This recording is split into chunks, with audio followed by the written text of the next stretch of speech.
ప్రపంచం మొత్తం తిరిగిన చివరికి మా ఊరు పొలిమేరలో అడుగు పెట్టగానే అసలైన హాయి ఆనందం అర్థమవుతుంది. ఏదేమైనా కన్నతల్లిని పుట్టిన ఊరిని ఎప్పుడూ మరువలేము. హాయ్ ఫ్రెండ్స్, నేను మీ మురళి. వెల్కమ్ టు ఎంస్కేర్ ఛానల్. అందరూ బాగున్నారా? మేము లగేజ్ సర్దుకొని ఇంటి నుండి స్టేషన్కి బయలుదేరగానే ఎంతో ఆనందంగా ప్లాట్ఫామ్ మీదకి చేరుకున్నాం. ఈలోపు ట్రైన్ కూడా రానే వచ్చింది. లోపలికి అడుగు పెట్టగానే ఇది రిజర్వేషన్ భోగినా లేక జనరల్ భోగినా అనిపించింది. ఎందుకంటే అంతమంది జనాలు ఉన్నారు.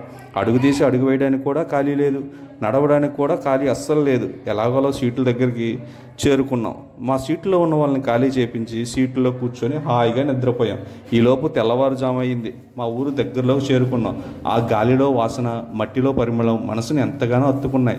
మా ఊరు స్టేషన్ చేరుకోవడానికి కొంచెం ముందుగానే మేము లగేజ్ అంతా దించుకొని స్టేషన్ బయటికి రావడం కోసం జనాలందరూ తప్పించుకొని చాలా కష్టం అనిపించిందండి.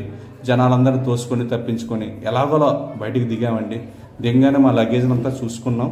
ఇంకా మా ఇంటికి చేరుకోవడానికి స్టేషన్ నుంచి బయటికి రానే వచ్చాం.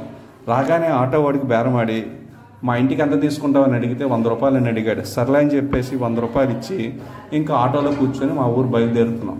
చూసారుగా మా ఊరు ఏ ఊరు అని అడుగుతున్నారా? మా ఊర్లో వైట్ గోల్డ్ బాగా ఫేమస్ అండి. అదేనండి జీడిపప్పు. మా సింబల్ చూడగానే అర్థమైపోద్ది మా ఊరు పలాస అని. నా కంటెంట్ కానీ మీకు నచ్చితే లైక్, షేర్, సబ్స్క్రైబ్ చేయండి. మర్చిపోకండి. మళ్ళీ మరొక వీడియోతో కలుద్దాం. బాయ్.